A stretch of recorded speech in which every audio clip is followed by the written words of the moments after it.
Ladies and gentlemen, welcome to the CoculesNation. My name is Secret Agent X No Cocules. I'm the founder and the director for Cocules Media and the CoculesNation. So, I took a look at the YouTube studio thing, whatever. I seem to be getting a couple of different community requests. One of them is essentially a setup on how to do content creation on Linux.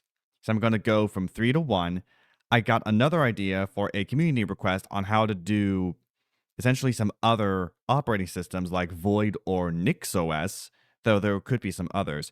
I may want to try Void though, and try to use a Void install script. So I haven't done that in a while. Last tutorial I've done was actually this one in particular, at least from the tutorials and things I've done in the playlist. But that said, let's go ahead and get straight into it. Right now, I'm using OBS, which will allow me to do all sorts of shenanigans just with a screen recorder. Now, if you want to get into a custom RTMP server or something like that, you could stream to any of these or restream. There's a ton of these too. A lot of them. There's some Bilibili stuff.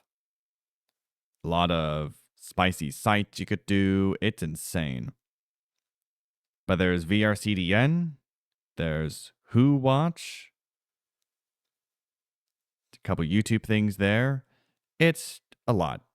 So don't keep that in mind. If you don't need to stream, you should be good for OBS. But when you need to do pre-recorded videos, there are a couple things you need to do. First, you need to actually save it to where you can place your output. Now, I have my output placed over here in the raw footage thing for Kdenlive because that's what I personally do. This is my current setup as of right now.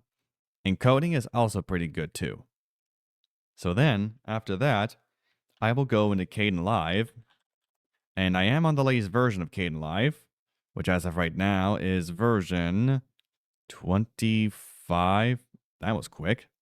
About Kdenlive. 25.8.3 is the latest version, and I believe I do have it installed. You know what? I'll check this. Actually, no. I have the app image for Kdenlive right now. I may need to get a newer version. But this is the latest version of Kdenlive at this time. Let's take a look at kdenlive.org. And we are on version 25.12.0. I need to get the app image for that. Anyway, once we get into Kdenlive, we can place our videos inside here. I have all that for the Nixendor Kogyo show, of which I don't need right now. Let's go into Kdenlive for me. If I can track that down. Of which... Oh, it's down here. Found it. Then under raw footage. This stuff that's getting bigger, that's because of the recording that's being done right now as we speak. So keep this in mind.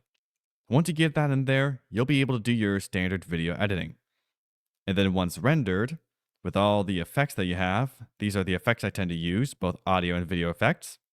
It'll be usually tap plugins or anything that's really LV2, I think. Most of these are going to be LV2. But that's something to consider. Over here, I can adjust the volumes and the timelines down here. I have the monitor up here, and pretty much that's exactly all my editing setup. This is what Sokyo, my former editor, ended up using for a while. So keep that in mind as well.